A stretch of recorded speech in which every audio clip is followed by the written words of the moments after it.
Fala galera do Aplicar, tudo legal com vocês? Então, nesse vídeo de hoje, nós estamos falando sobre como fazer coisas se moverem. Então já vai dando o like aí que nós vamos falar um pouco sobre máquinas e acho que vai ser bem legal e vocês vão gostar. Então sapeca o like aí no vídeo e bora para essa aula! Bem-vindos ao nosso mini curso de robótica, nesse vídeo com o tema de mecânica, exatamente. Nosso primeiro vídeo do tema de mecânica aqui do nosso mini curso. E nós vamos falar hoje sobre algumas máquinas, principalmente sobre o conceito também de máquina. Você sabe o que é uma máquina, pessoal? Pensa um pouquinho e tenta responder. A maioria das pessoas, dos meus alunos que eu pergunto isso, acaba se confundindo. O que é uma máquina? O que é um mecanismo? Vou começar por máquina, né? Máquina, pessoal, é qualquer coisa que te ajuda a fazer um trabalho. Então ela não precisa ser elétrica, nem mecânica, nem a diesel, nem a gasolina. Tá? Ela pode ser uma coisa, inclusive, que nós vamos trabalhar hoje, considerada máquina simples, que foram as primeiras máquinas ou ferramentas que nós usamos na nossa história humana. Inclusive, muitas das ferramentas manuais que nós usamos hoje, ainda vendidas e largamente empregadas em diversos serviços, elas são baseadas em máquinas simples, descobertas muitos séculos atrás. Então, antes de entrar nessa questão das máquinas simples, nós precisamos entender alguns conceitos de máquina e de mecanismo. O mecanismo nada mais é do que uma junção de peças móveis. Então, nesse contexto aqui de mecânica, o mecanismo é uma junção de partes ou peças que se movimentam entre si, formando muitas vezes até mesmo uma máquina. Nesse caso aqui existem máquinas bem simples que é composta apenas de uma única peça, mas a maioria das que nós usamos, elas são compostas de várias peças. Então o mecanismo, pessoal, é isso. Uma máquina, como eu disse, ela foi feita para facilitar o trabalho. E ela facilita o trabalho de pelo menos 4 maneiras distintas. Então vamos ver todas elas. Transferir a energia.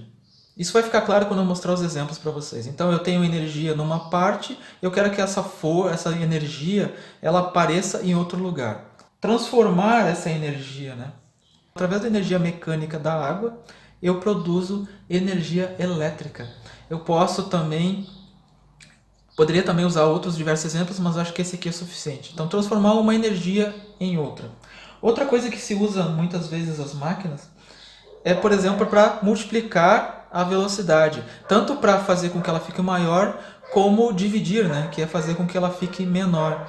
Você vai ver isso muito nas bicicletas. É mais fácil de enxergar, né? Isso tem em todo tipo de veículo, mas nas bicicletas é mais fácil, as bicicletas de marcha, né? Ou então as sem marcha mesmo, vocês podem ver que tem uma diferença de diâmetro entre as diversas rodinhas ali que ligam a correia. É por causa disso aqui, mudam a velocidade. E outra também é multiplicar ou modificar a direção dessa força que está sendo aplicada. Por exemplo, eu posso usar uma máquina que está vindo uma força nessa direção, mas eu quero que ela vá para cá. Então a máquina ela faz isso, sabe? Ela transfere, pega essa força de alguma maneira para algum tipo de elemento e transfere para outra direção. Inclusive o nosso corpo, né? Ele é uma máquina, só que como ele não é tão forte, foi inventadas outras estruturas que fizeram com que a nossa força, a nossa velocidade, a nossa capacidade de fazer certos tipos de trabalho se tornasse muito maior ou possível. Perfeito? Espero não ter ficado nenhuma dúvida nessa questão e que estejam anotando tudo direitinho. Ah, pessoal, e não esquece, né? Tem que deixar o like aí no canal, porque a gente é esquecido e acaba sempre deixando para depois. E se não é inscrito no canal e caiu de paraquedas aqui, se inscreva, tá? E aprecia o nosso mini curso.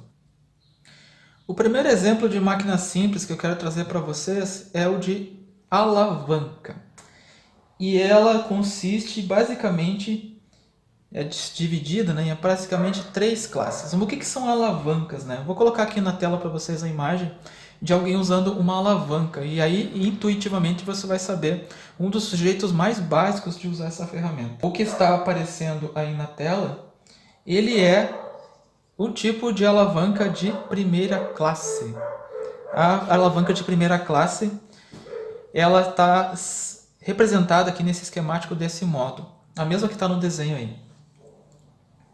E uma alavanca, gente, ela é composta de basicamente 3 elementos de apoio. O primeiro é a força resistente, ou esse FR aqui.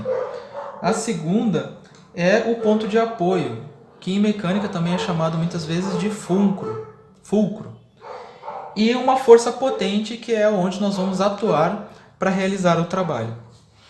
Pessoal, para um exemplo simples aqui de alavanca, eu vou usar essa régua, não é ideal, porque pode ver, ela é relativamente fina. Já vou explicar aqui uma coisa que tem que cuidar em relação a alavancas. E vou usar esse peso aqui representado por esses livros, tá? Para fazer o deslocamento. Note que eu quero levantar eles, mover eles nessa direção, né? Para cima. Então, nesse caso, eu posso simplesmente erguê-los, ou eu posso fazer uso de uma alavanca. Eu vou colocar um ponto de apoio mais alto aqui, na altura que eu quero movê-los, e eu aplico uma força nessa outra parte aqui, ó, um peso bem na ponta, e eu consigo então erguer. Não sei se você consegue ver bem no vídeo aqui, ó. Uma coisa que tem que tomar bastante cuidado, pessoal, olha só. Se você estiver usando o princípio de alavanca, isso aqui, ó, a questão de escorregar. Dependendo do peso e da força que você estiver exercendo, pode acontecer um acidente grave ou até mesmo fatal da força oriunda de um escorregamento desse tipo aqui. Então, mais uma vez, você tem que tomar cuidado, é com a questão de ponto de apoio. Isso aqui tem que ser firme, e isso aqui, o engaste, tem que ser firme também. Porque qualquer escorregão aqui pode provocar um acidente ou, no mínimo, uma avaria e dano. Seja para o que você está tentando levantar, seja para as pessoas envolvidas ou o mecanismo que você está usando. Outra coisa, essa régua aqui não é um exemplo muito bom, ela é um alumíniozinho, mas é bem maleável, tá? Você tem que usar um sistema de alavanca firme, bem firme mesmo, para que ele não venha a rachar, quebrar ou entortar aqui. Agora note o seguinte, eu vou remover esse ponto de apoio para mais longe. E eu vou precisar, ó, se vocês fizerem essa experiência em casa, ó, já está entortando aqui, ó, pode ver, mais a régua. E eu também estou precisando fazer muito mais força nessa ponta de cá. Claro, você não vai conseguir sentir isso e ver que eu estou fazendo força, mas você teria que fazer essa experiência por conta própria, né? Eu consigo levantar, mas com um pouco mais de dificuldade. Então essa questão do apoio, ó, aqui é bem facilzinho e aqui bem mais complicado. Então vamos pensar, isso aqui, por exemplo, nos parques de diversão da sua cidade, nas pracinhas, tem muito, que é a gangorra. A gangorra ela é um exemplo bem clássico do que seria uma alavanca de primeira classe.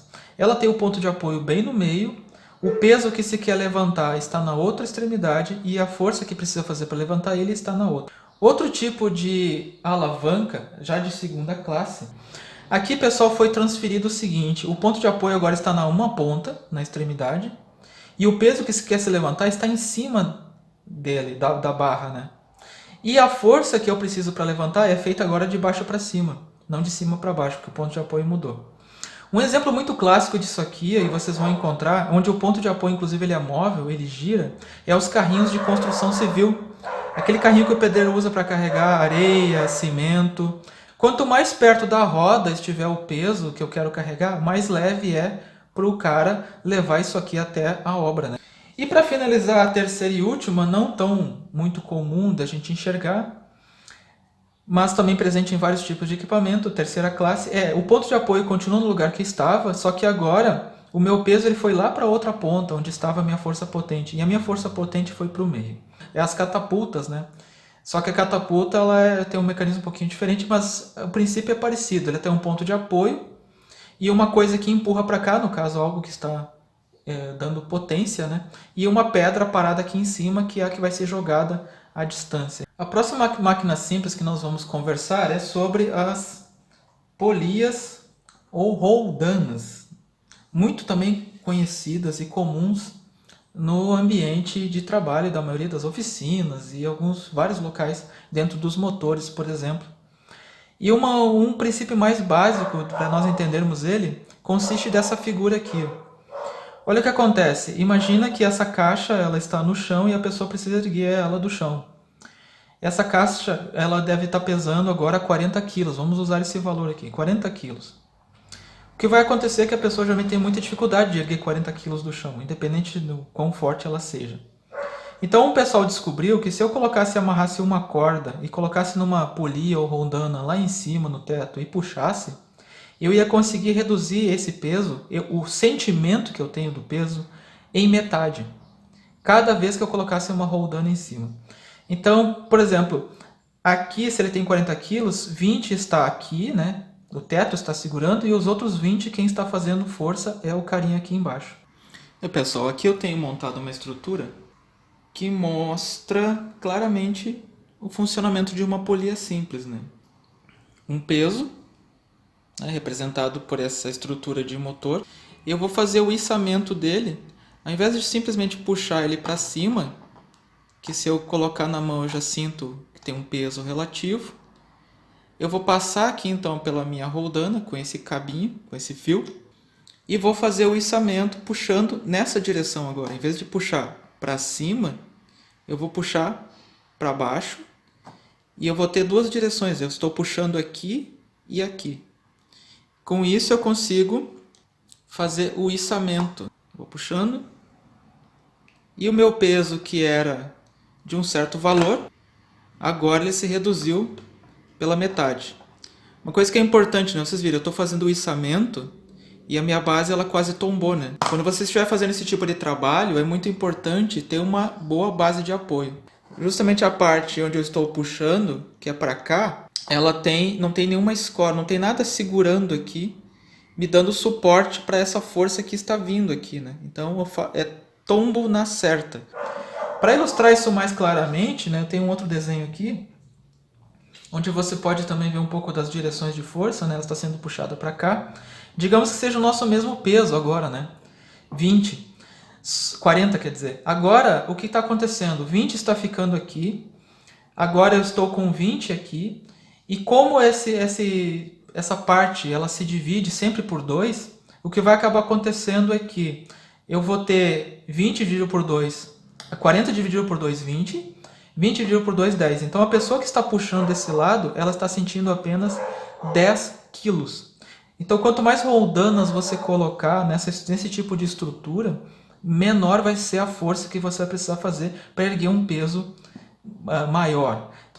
Então é muito interessante, gente, se vocês quiserem algum dia fazer algum projeto que envolva fazer força, né, tipo um carro que precisa erguer peso, lembre-se desses princípios aqui. Às vezes você tem um motorzinho fraco e não consegue erguer aquele peso, então você bota algumas roldanas lá, cordas e guias, e vai conseguir levantar aquele peso com uma certa facilidade.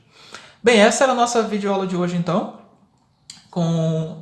Nós falamos sobre máquinas simples, nós falamos sobre as alavancas, sobre as polias, sobre a diferença entre mecanismos e máquinas e sobre os princípios e para que a gente usa a máquina. Espero que tenham gostado e tenham anotado o conteúdo, porque ele é bem útil para a vida de vocês. Para quem quiser principalmente trabalhar com robótica ou mecânica. Um grande abraço, pessoal, e até a próxima.